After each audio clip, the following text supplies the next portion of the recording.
주의 전에 오신 여러분들을 사랑하고 축복합니다. 고강도 사회적 거리두기가 오늘까지고 거리두기가 또 다시 선포됐죠. 아마 끝나지 않을 것 같아요. 계속 이런 상태가 유지될 것 같은데, 그런데 너무 오랜 시간 이렇게 되다 보니까 이제 교회들도 참 많이 어려움을 겪는 것 같아요. 엊그제 제 친구 목사가 다녀왔는데 서울에 꽤 큰 교회 한 2,000명 모이는 교회가 지난주부터 오프라인으로 전환을 했는데도 300명 모인다고 하더라고요.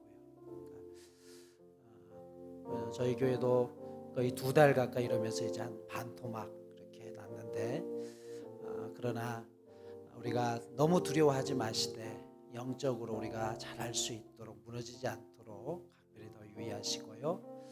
오늘 그 마음으로 또 아직까지 나오지 못하시는 분들이 계셔요.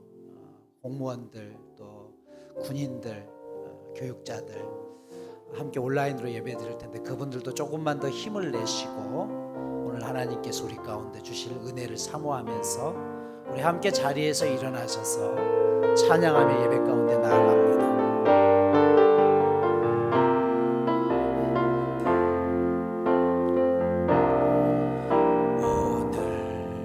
이곳에 계신 성령님, 우리에게 말씀하시고 우릴 가르치소서.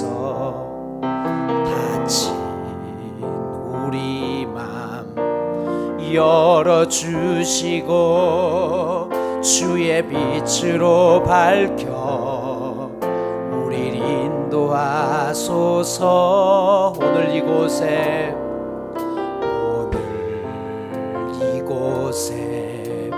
계신 성령님, 우리에게 말씀하시고 우릴 가르치소서. 다친 우리 맘 열어주시고 주의 빛으로 밝혀 우릴 인도하소서. 주님보다 앞서지 않고 겸손하게 주님의 말씀 기다리리. 주님 손에 우릴 드립니다. 사랑으로 인도하소서. 주님보다 앞서지 않고 겸손하게 주님의 말씀 기다리리. 주님 손에 우릴 드립니다. 사랑으로 인도하소서. 창조하신 모습, 창조하신 모습 떠난 우리를 예수님답게 빚으소서.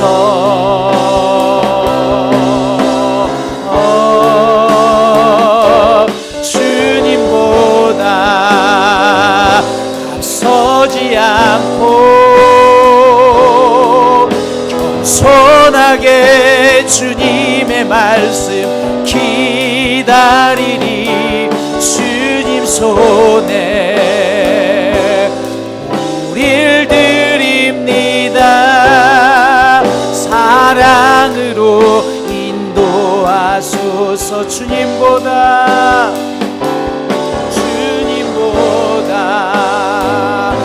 앞서지 않고 겸손하게 주님의 말씀 기다리리. 주님 손에 우릴 드립니다.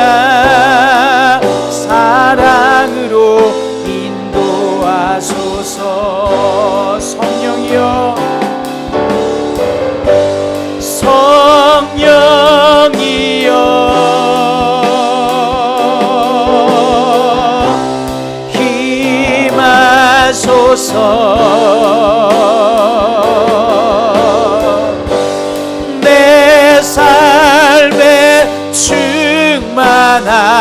만나게 임하소서.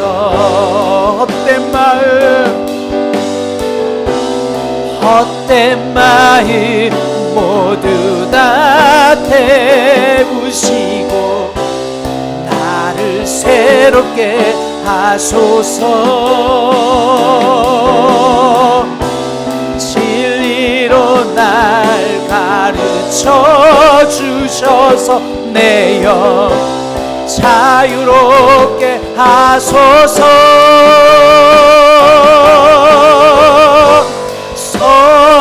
성령이여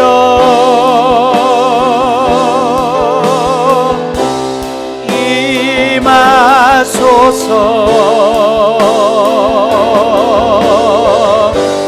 내 삶에 충만하게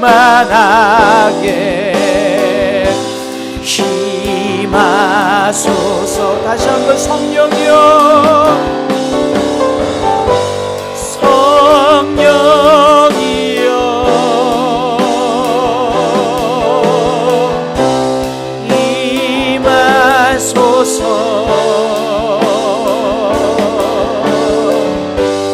내 삶에 충만하게 임하소서.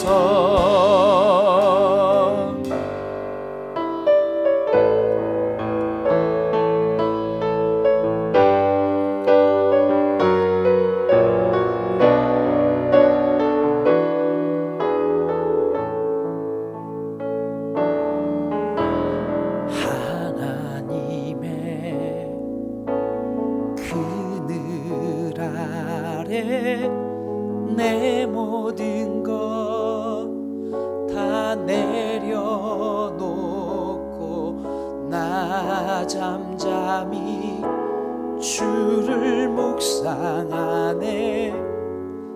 그 놀라우신 은혜를 끝이 없는 주의 사랑 강물 되어 흘러 내 영혼에 자유함 주시네. 날 새롭게 하시네.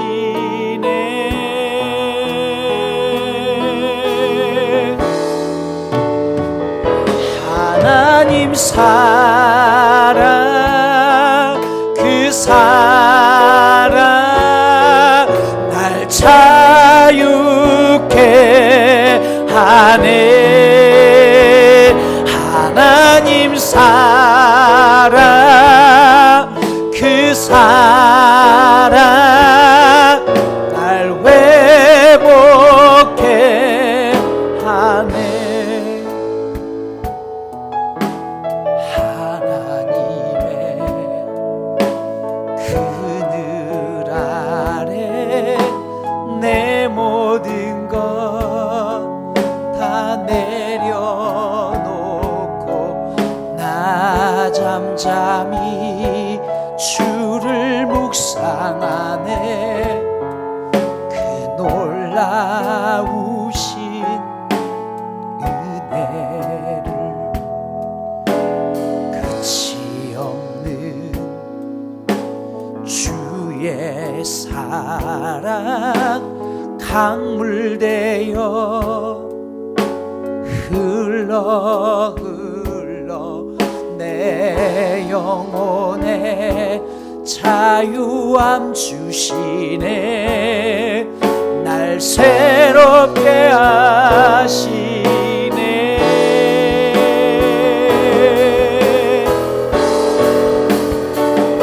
하나님 사랑 그 사랑 날 자유케 하네.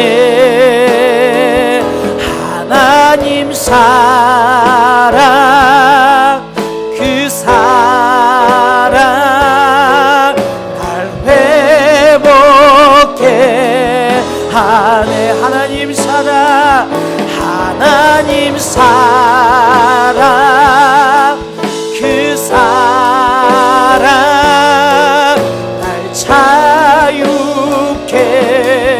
하네 하나님 사랑 그 사랑 날 회복해 하네. 우리의 예배를 받으시길 원하시는 하나님, 이 아침에도 하나님을 의지하고 그 뜻대로 살기를 원하는 믿음의 백성들이 한자리에 모여 예배드리게 하시니 감사드립니다. 흙 한 줌에 불과한 저희들이지만 하나님의 은혜를 통하여서 자녀된 권세를 얻었으니 그 은혜를 무엇으로 보답하리요? 이 시간 주님 앞에 그 은혜를 담아 신령과 진정으로 예배 드릴 때 죄로 오염된 우리의 영과 육을 주님의 보혈의 피로 정결하게 씻어 주옵시고 주님의 거룩한 자녀로 다시 태어날 수 있도록 우리를 붙들어 주시옵소서. 특별히 고난 중에 있는 믿음의 성도들을 기억하사 예배드림을 통해서 그들의 마음에 큰 위로가 되게 하옵시며 언제나 우리 주님이 함께 동행하심을 통해서 그들이 혼자가 아님을 깨닫게 하여 주옵소서. 그 믿음과 소망 가지고 한 주간도 승리케 하여 주옵소서. 주 앞에 오늘도 예배 드릴 때 하나님의 위로하심과 능력이 우리 가운데 쏟아 부어지게 하여 주옵시고 우리의 정성을 다하여 드리는 예배를 주님 기쁨으로 받아주시옵소서. 예수님의 이름으로 기원하오며 이제는 사도신경으로 우리의 신앙을 함께 고백하오니 나는 전능하신 아버지 하나님 천지의 창조주를 믿습니다. 나는 그의 유일하신 아들 우리 주 예수 그리스도를 믿습니다. 그는 성령으로 잉태되어 공정녀 마리아에게서 나시고 본디오 빌라도에게 고난을 받아 십자가에 못 박혀 죽으시고 장사된 지 사흘 만에 죽은 자 가운데서 다시 살아나셨으며 하늘에 오르시어 전능하신 아버지 하나님 우편에 앉아 계시다가 거기로부터 살아있는 자와 죽은 자를 심판하러 오십니다. 나는 성령을 믿으며 거룩한 공교회와 성도의 교제와 죄를 용서받는 것과 몸의 부활과 영생을 믿습니다. 아멘.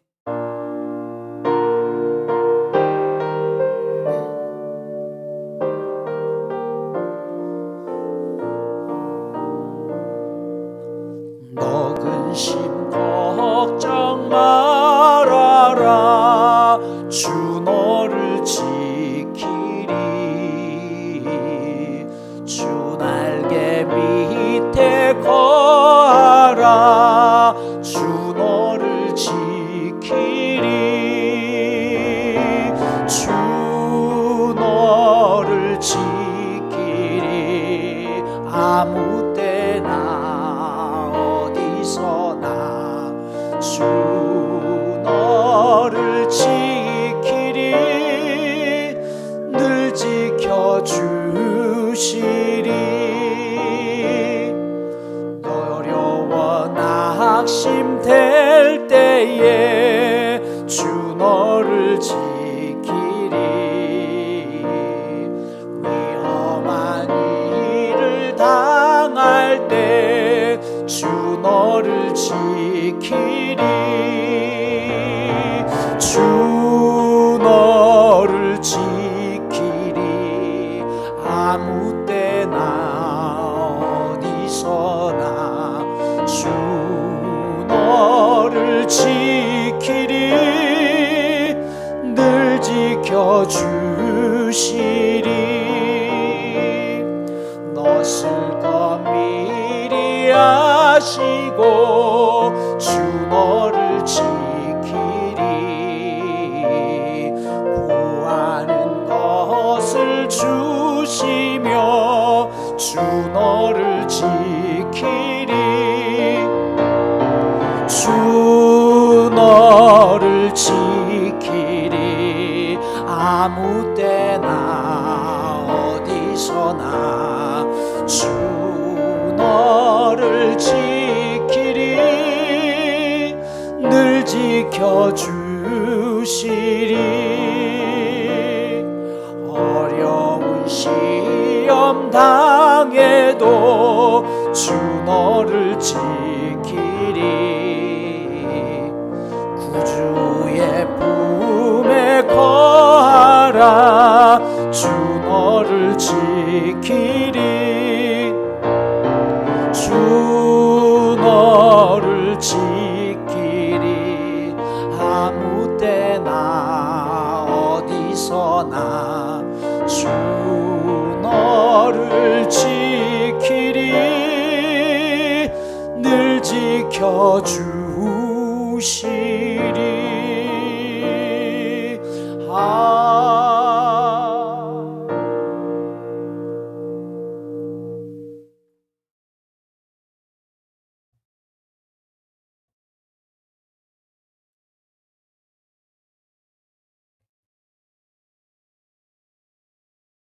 함께 기도드리겠습니다. 내가 하늘을 향하여 눈을 들리라. 나의 도움은 어디서 올까? 나의 도움은 천지를 지으신 여호와에게서로라. 빛 가운데서 오신 하나님 아버지, 그 빛의 밝음을 깨닫지 못하고 죄악에서 벗어나지 못한 저희들을 주님의 한없는 사랑과 긍휼하심으로 용서하여 주시고 감사하나 주옵소서. 세상 많은 유혹 속에서도 성도로서 삶을 살아가게 하시고 천국의 소망 위에 영생의 기쁨을 허락하시니 이 또한 감사드립니다. 코로나 바이러스로 인해 오랜 시간 만나지 못한 성도님들이 다 함께 건강한 모습으로 하나님 전에서 드려지는 예배를 통해 하나님을 만날 수 있는 예배자로서의 본질을 회복시켜 주시길 간절히 바라고 원합니다.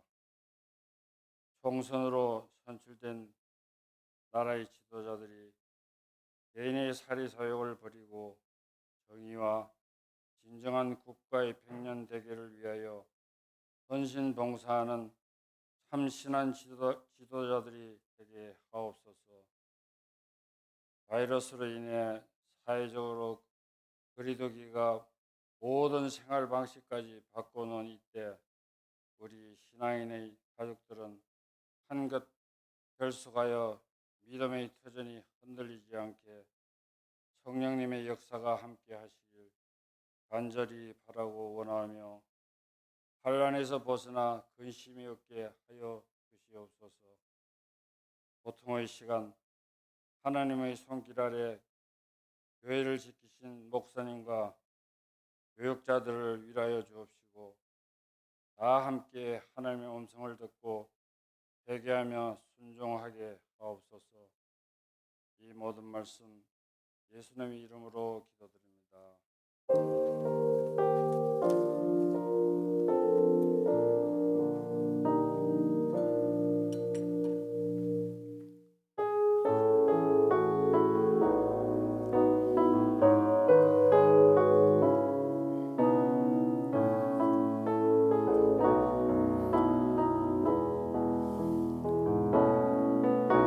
생명과 바꾼 주의 사랑을 잊지 않게 하소서. 나를 위해 흘렸던 주의 눈물 잊지 않게 하소서. 주의 긍휼과 주의 선하심 내가 묵상하오니 내 영혼 위에 베푸신 주의 은혜 잊지 하소서. 감사합니다. 주님 고맙습니다.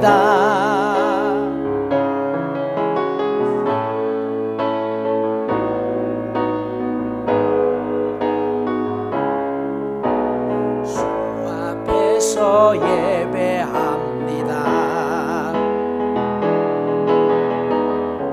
감사합니다.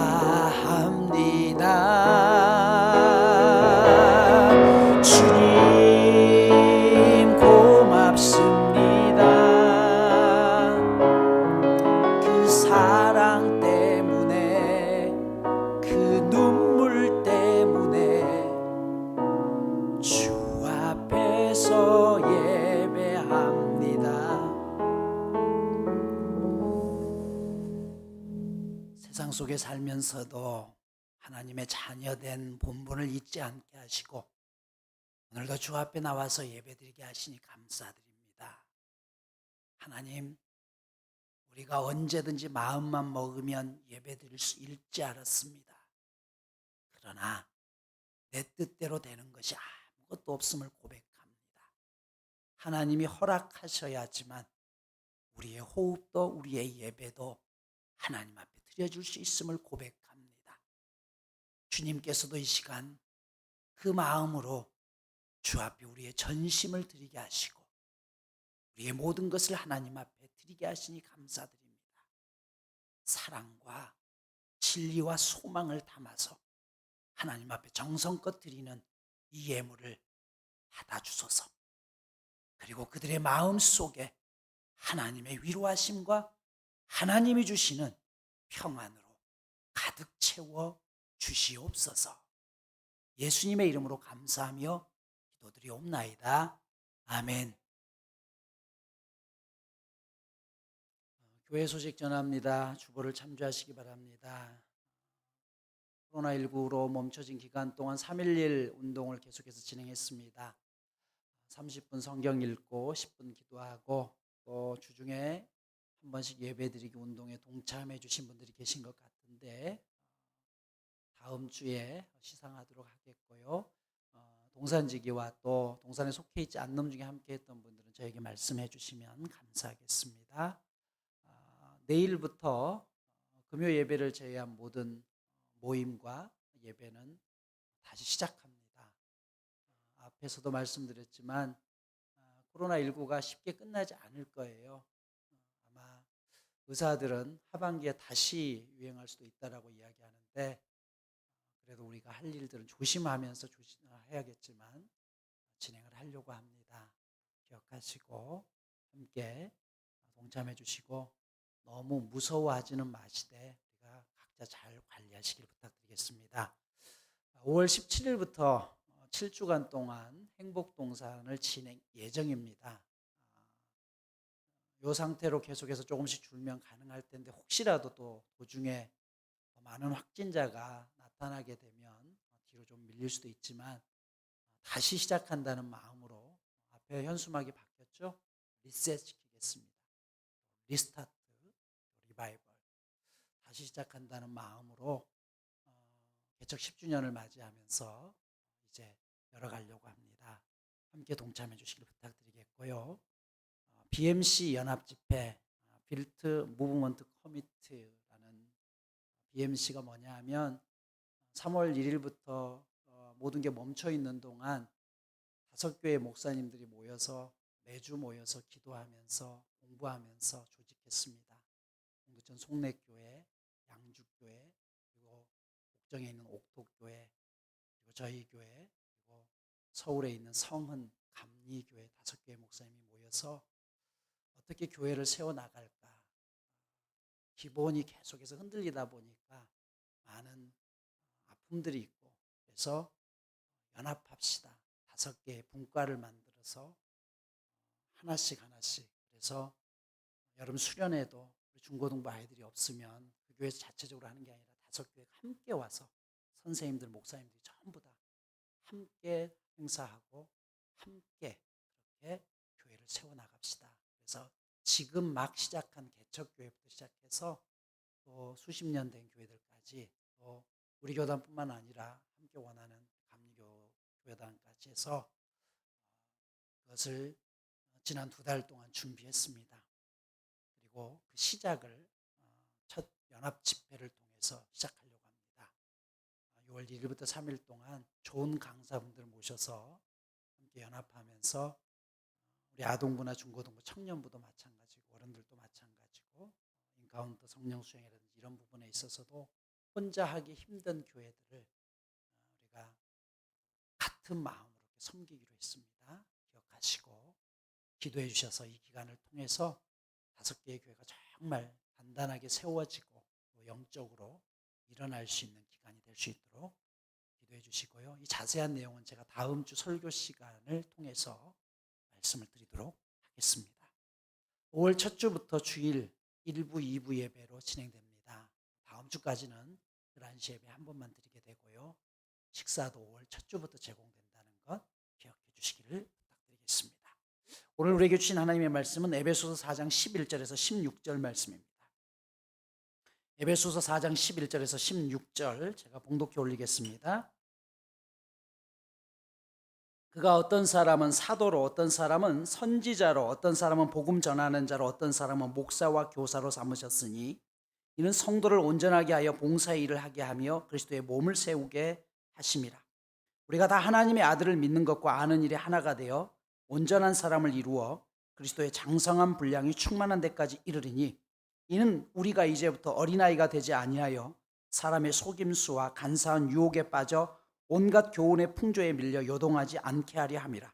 오직 사랑 안에서 참된 것을 하여 범사에 그에게까지 자랄지라. 그는 머리니 곧 그리스도라.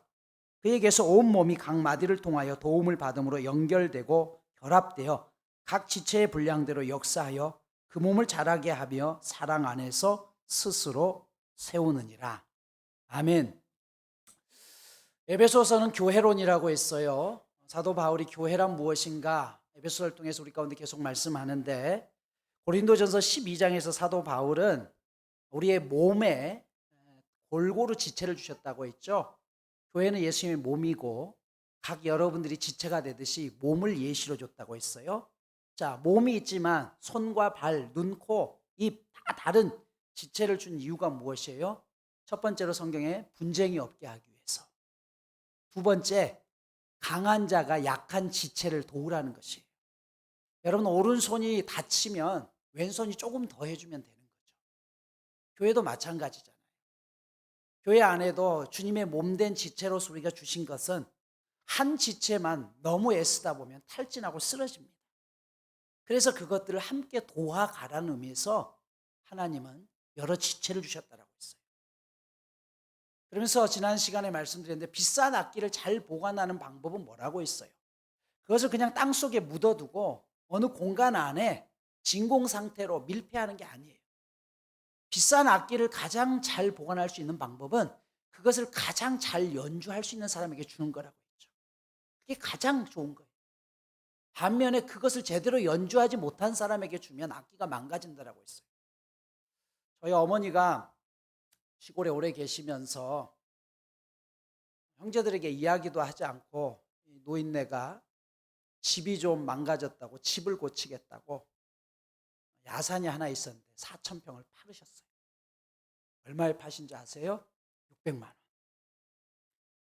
그래가지고 그냥 자식들을 보면 또 걱정할까 봐 그냥 본인이 저기 하겠다고 해서 600만 원을 받아가지고 집 수리를 잘 해놓으셨어요.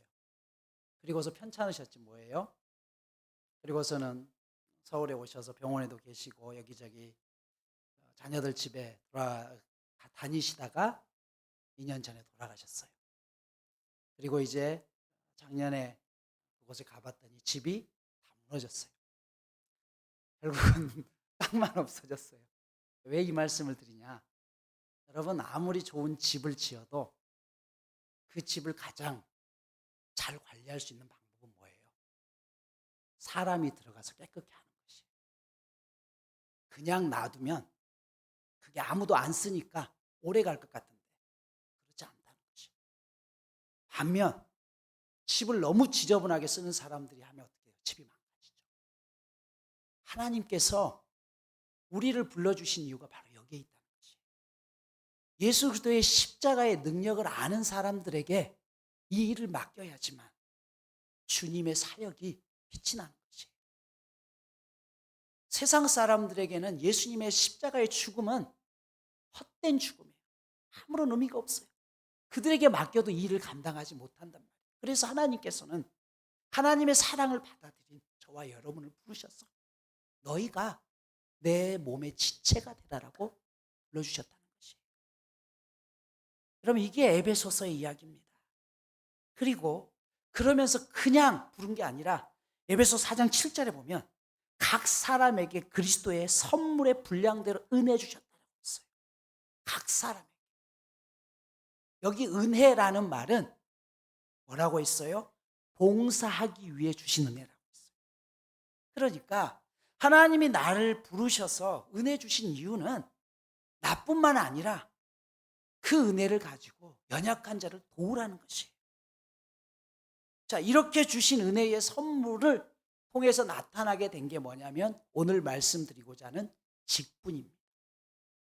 11절에 보면 어떤 사람은 사도로 부르셨다. 어떤 사람은 선지자로 부르셨고요. 어떤 사람은 복음 전하는 자로, 어떤 사람은 목사와 교사로 불렀다고 했어요. 지금은 돌아가셨습니다마는 레이 스테드만 목사님이라는 분이 이 부분에 대해서 몸의 생활이라는 책에서 이 사역을 이렇게 비유를 합니다. 몸에 비해서. 사도는 우리 몸에 뼈를 세우는 골격의 역할을 한다. 그러니까 사도의 가장 중요한 의미가 뭐예요? 교회 개척이잖아요. 쉽게 말해. 교회를 세우는 것. 그러니까 여러분, 이 땅에 교회를 세우는 사도 같은 사람이 필요하다는 것이에요. 그리고 선지자는 머리에서 명령을 받아서 온몸에 전달하는 신경계통의 일을 하는 사람이에요. 그러니까 교회에 질서를 세우는 사람이 선지자라는 것이에요.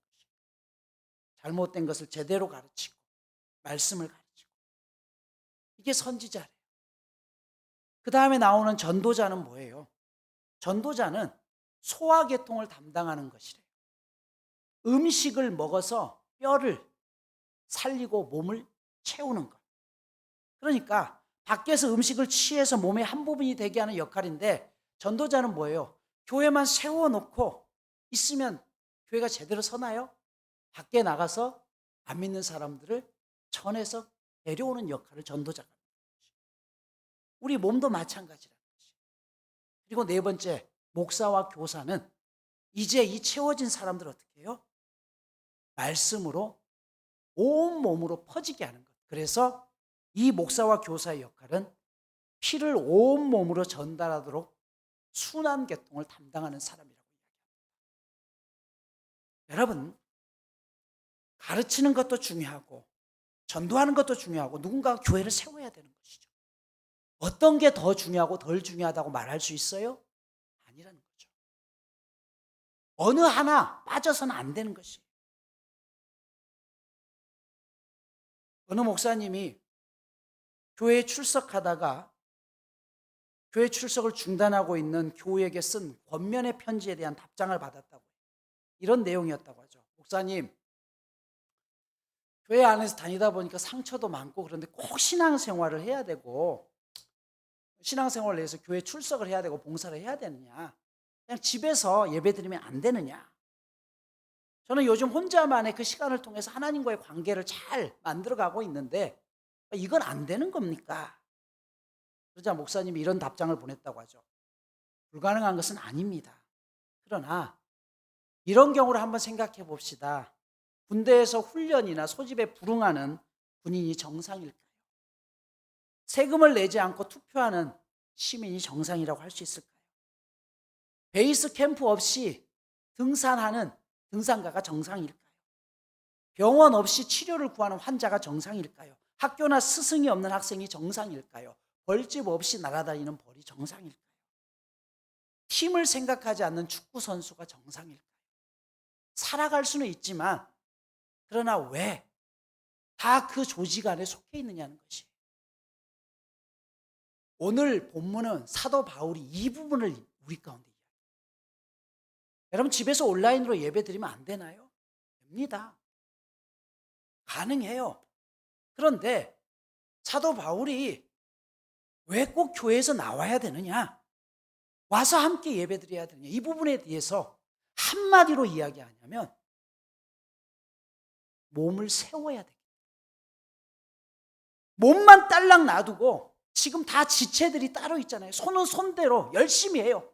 발은 발대로 열심히 하는데 중요한 건 뭐냐면 이 모든 발과 손이 따로 노는 것이 아니라 하나님의 몸을 세우기 위해서 함께 연합해서 한 목표를 향해서 가야 되기 때문에 그래서 교회 안에 와서 함께 봉사하고 직분을 가지고 그 일을 감당하기 위해서 하나님께서 어떤 사람은 사도로, 선지자로, 복음 전하는 자로, 교사로, 목사로 다 각기 다른 영역을 주셨다는 것이에요. 우리는 영적인 지금 교회 안에서 하나님을 섬기며 형제 자매와 교제하고 교회 봉사의 경험을 통해서 정상적인 신앙인으로 자라갑니다. 그런데 교회 봉사하면서 상처의 경험이 있었던 분들은 교회 자체는 거부하지 않더라도 봉사를 기피하려고 하는 알레르기적 그런 질환을 갖게 되죠. 문제는 이것을 어떻게 극복할 수 있느냐? 이 부분에 대해서 오늘 이야기합니다. 첫 번째, 하나님께서 봉사하고 나에게 직분을 주시고 이걸 극복할 수 있는 것은 각자의 영적 은사를 따라 헌신하는 것이에요. 정말 중요한 것은 내게 있는 은사가 뭔지를 발견하는 것이에요. 그러면 내게 있는 은사가 뭔지를 어떻게 발견할까요? 가장 단순한 구별은 좋아하고 잘할 수 있는 것이에요. 내가 좋아하는데 잘 못해. 은사가 아닙니다. 잘하는데 좋아하지 않아. 역시 마찬가지. 정말 좋은 것은 내가 좋아하면서도 잘할 수 있는 것. 그것을 하면서 내가 기쁨을 얻을 수 있는 것. 그것을 먼저 찾으라는 것이에요. 두 번째, 이제 그것을 찾았다면 서로를 온전하게 할 수 있기 위해서 헌신하라는 것이에요. 이게 직분을 주신 이유예요. 오늘 12절에 보면 이는 성도를 온전하게 하여 봉사일을 하게 하려 합니다. 여러분, 은사라는 말은 기쁨이라는 뜻에서 왔습니다. 그런데 이 은사는 선물이기도 하지만 원래의 뜻은 기쁨에서 왔어요. 내가 그걸 하면 기뻐요. 그런데 여기서만 끝나는 게 아니라 뭐라고요? 성도를 온전하게 하라. 여기 온전하다라는 말은 뼈를 맞춘다는 것이에요. 누군가가 뼈가 부러져 있어요. 그러면 그 사람이 제대로 설 수가 없잖아요. 일을 제대로 할 수가 없어요. 그래서 어떻게 하냐면 내가 그 사람의 뼈가 회복될 때까지 그 사람과 함께 그 일을 손발을 맞춰간다는 뜻이에요. 찢어진 그물을 꿰맨다는 것이에요. 그물이 찢어져 있으면 아무리 고기를 많이 잡아도 다 빠져나가요. 누군가가 상처가 있어요. 교회에서 받은 상처 때문에 힘들어한다면 그걸 그냥 내버려 두는 게 아니라 그 찢어진 상처를 보듬기 위해서 함께 내가 그와 함께 기도해주고 그 사람을 세워나가는 것. 이게 하나님께서 우리에게 은사를 주시고 직분을 주신 이유라는 것입니다. 여러분, 봉사라는 뜻은 섬김이라는 의미이기도 한데요. 봉사의 이 의미에서 집사라는 단어가 나왔는데 집사의 원래의 뜻이 뭐냐면 먼지를 터는 사람. 집안의 먼지를 터는 종이란 뜻이죠. 고대 교회에서는 교회의 모든 직분은 집사로 불렸습니다. 그런데 여러분, 이 집사의 직분이 계급이 아니라는 거 분명히 아셔요. 봉사의 직분이에요. 한국 교회에 최대의 과오가 있다면 직분을 계급화시킵니다. 집사 위에 권사가 있고 권사 위에 장로가 있다고 생각하는 것이죠. 아니라는 것이에요. 모두가 사실은 동일한 것이고 그 안에서 구분만 되었을 뿐이라는 것이에요. 여러분, 12절에 오늘 뭐라고 했어요? 성도를 온전하게 하며 봉사일을 하게 하며 그 다음에 뭐라고 했어요? 그리스도의 몸을 세우는 것. 그리스도의 몸을 세우는 것은요, 열정만 가지고 되는 게 아니에요. 먼저 온전한 사람이 돼야 되는 것이에요. 내가 뼈가 부러졌으면 그 뼈를 먼저 세워야 되는 것이에요. 그리고 난 다음에 어떻게 해요? 봉사하고 그걸 통해서 하나님의 마음을 알아갈 때 교회의 몸을 세울 수 있다는 것이에요. 바울 사도는 그래서 고린도전서 3장에서 이 교회가 건물과 같다라고 했어요. 건물을 세우는데 가장 중요한 게 뭐예요? 터. 믿음을 어떤 터전 위에 세우겠느냐는 것이, 그리스도 위에 세우라는 것이. 성도들이 교회에 올 때 나름대로 자기들이 가지고 있는 교회관이 있습니다. 어떤 분은 교회는 친절해야 된다, 구제를 많이 해야 된다, 큰 교회 가야 된다, 작은 교회가 더 좋다, 정이 많아야 된다, 헌신을 많이 해야 된다, 아니면 행사를 많이 해야 된다, 기도를 크게 해야 된다, 어떤 데는 작게 해야 된다. 다 다르죠. 여러분, 이 다른 것을 인정하지 않게 되면 어떻게 돼요? 그때부터 흔들리는 것이에요. 이스라엘 백성들은 성이 없다라고 말씀을 드렸죠. 성이 없고 이름만 있습니다. 누구의 아들이라는 것밖에 없어요. 다 아브라함의 아들이죠. 그런데 우리나라는 김씨, 박씨, 최씨, 전라도, 경상도, 충청도, 경기도, 강원도, 어떤 학교, 어떤 라인, 그걸 따집니다. 주님께서는 그게 중요한 게 아니라 그 위에 세우는 것이 아니라 예수라는 터전 안에서 한 지체로서 우리가 함께 일을 해나가는 것이에요. 그래서 16절에 뭐라고 했어요? 그에게서 온몸이 각 마디를 통하여 도움을 받음으로 연결되고 결합되어 각 지체의 분량대로 역사하여 그 몸을 자라게 해라. 여러분, 몸은 소통이 돼야 돼요. 소통이 되지 않으면 썩습니다. 막히는 것이에요. 그래서 서로 연결돼야 된다는 것이에요. 이 소통을 위해서 하나님은 끊임없이 우리가 하나님을 바라보게 하고 그 말씀 안에서 양분을 먹으라라고 이야기해요. 여러분, 온전하게 하는 데 있어서 가장 중요한 게 뭘까요? 다음 시간에 제가 말씀드리기 이어서 하게 된 덕을 세우는 것.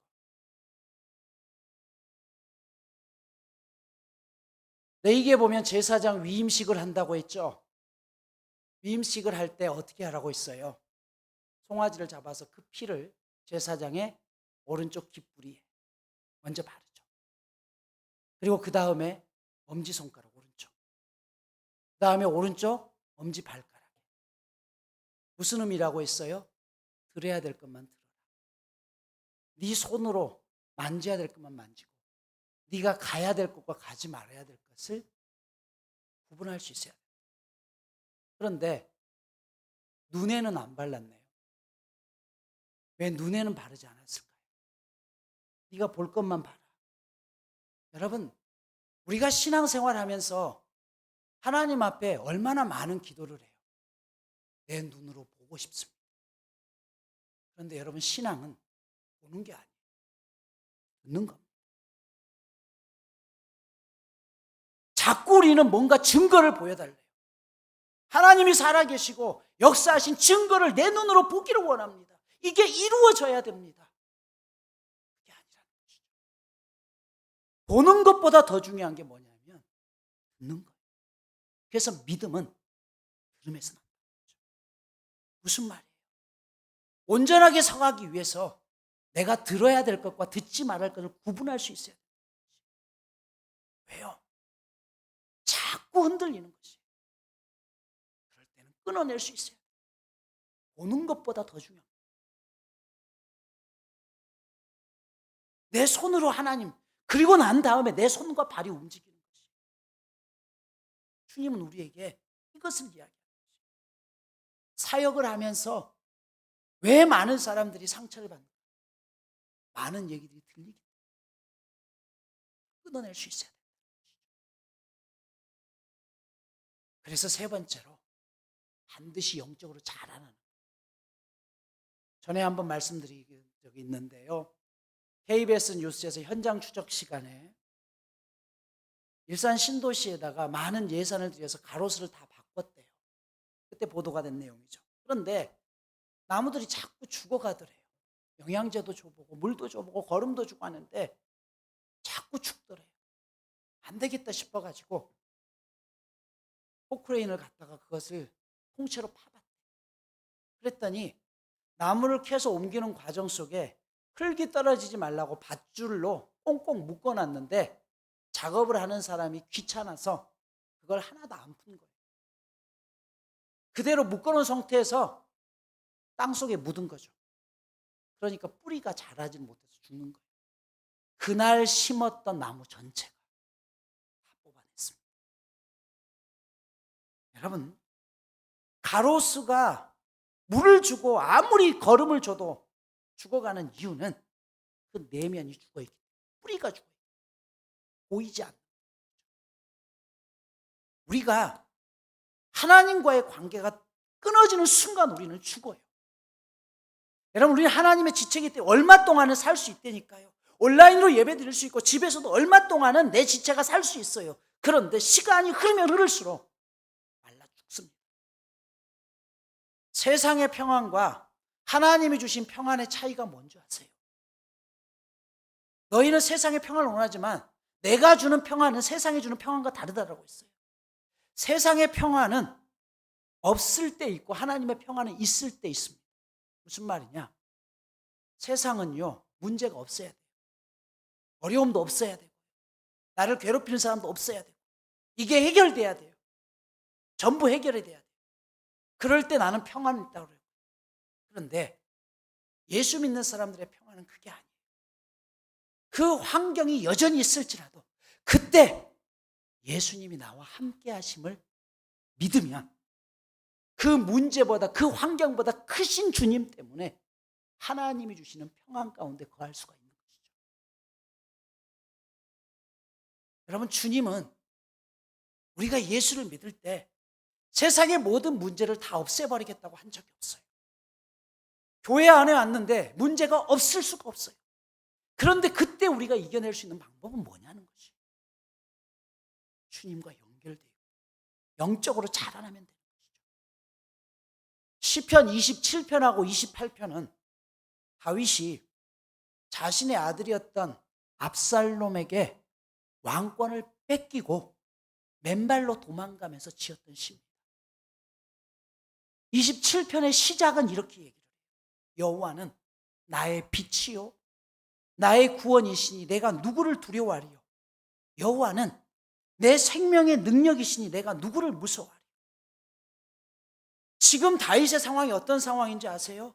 얼마 전까지 그렇게 왕권을, 이스라엘의 위대한 왕으로 있었던 그가 모든 걸 빼앗기고, 그것도 자기 아들한테 다 빼앗기고 아무것도 없이 그저 충신 몇 명 데리고서 도망가야 되는 그런 상황이었어요. 그런데 앞으로 어떻게 될지 모르는 상황 속에서, 그 쫓겨가는 상황에서 첫 번째 고백이 여호와가 나의 빛입니다라고. 지금 자신의 상황이 어둠이잖아요. 여러분, 하루아침에 그걸 다 뺏겼잖아요. 그런데 그분이 나의 빛이 된다. 나의 구원이시래. 나를 책임져 주실 분이 하나님이시라는 것이에요. 자, 그리고 나서 27편을 쭉 읽어보시면요, 우리가 만약 그런 상황이었으면 어떤 기도가 나올까요? 내가 사업을 하다가 쫄딱 망했어요.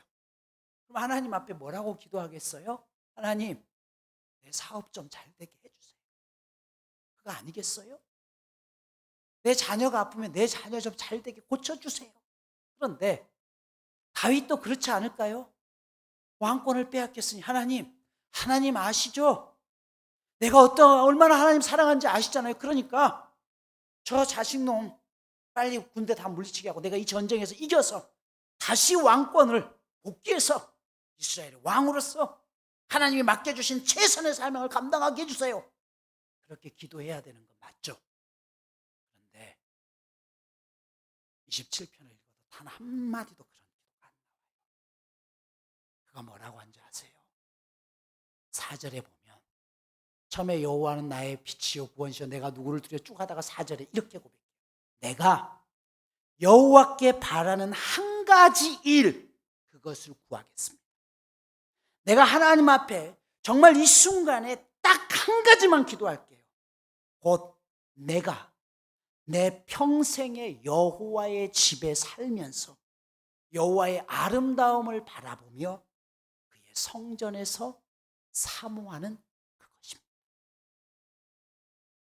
다윗은 지금 이 순간에 뭐라고 고백하냐면, 하나님 이 상황을 끝내주세요가 아니라, 하나님 내가 왕도 아니고 다 잃어버렸지만 내 평생에 한 가지만 하나님 앞에 이 시간 구할게요. 하나님의 성전에서 하나님 바라보며 예배하게 해주세요. 그거면 여러분, 다윗이 이렇게 고백할 수 있었던 이유가 무엇이에요? 그는 세상이 주는 평안이 중요한 게 아니라는 걸 알았어요.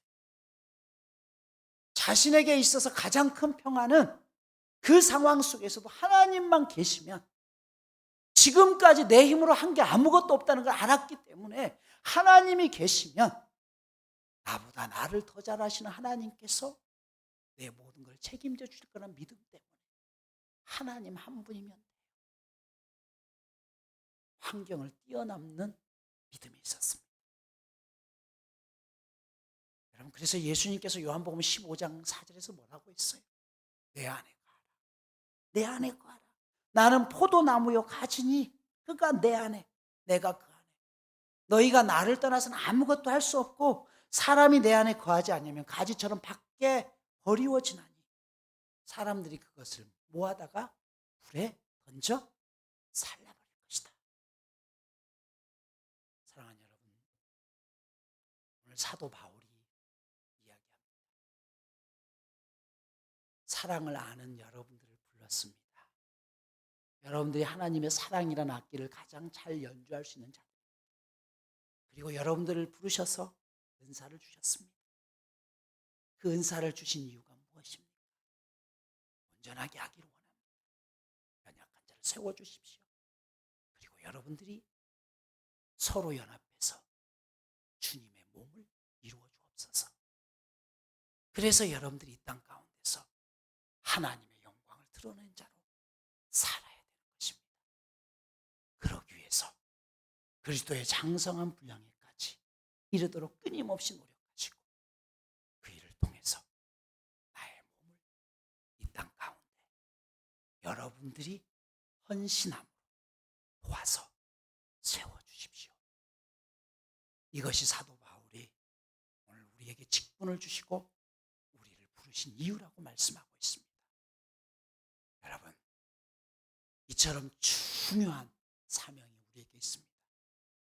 여러분 모두가 하나님의 바람대로 그 일들을 이루어낼 수 있는 모두가 되기를 간절히 소망합니다. 하나님의 뜻은 우리가 믿음 안에 잘 자라기를 원하는 것입니다. 서로 온전하게 하기까지 돕는 것입니다. 그 일을 위해서 우리를 이곳에 불러주셨고, 또 은혜를 주셨고 직분을 주셨으니 평생 하나님 앞에 교회의 몸을 세워가는 자들로 쓰임받게 하옵소서. 예수님의 이름으로 기도드리옵나이다. 아멘.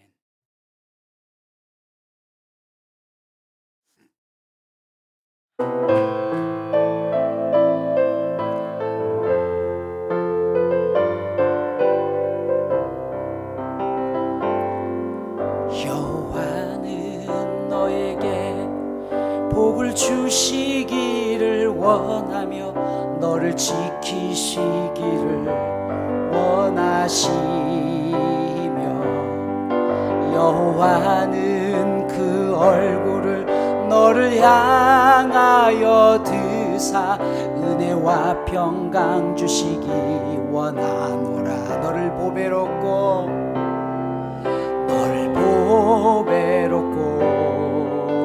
존귀하게 여기시는 하나님이 내 삶 속에서 이 약속을 신실하게 이루시니, 땅에 기름진 것으로 하늘의 신령한 것으로 너를 복 주시고 지키실 하나님이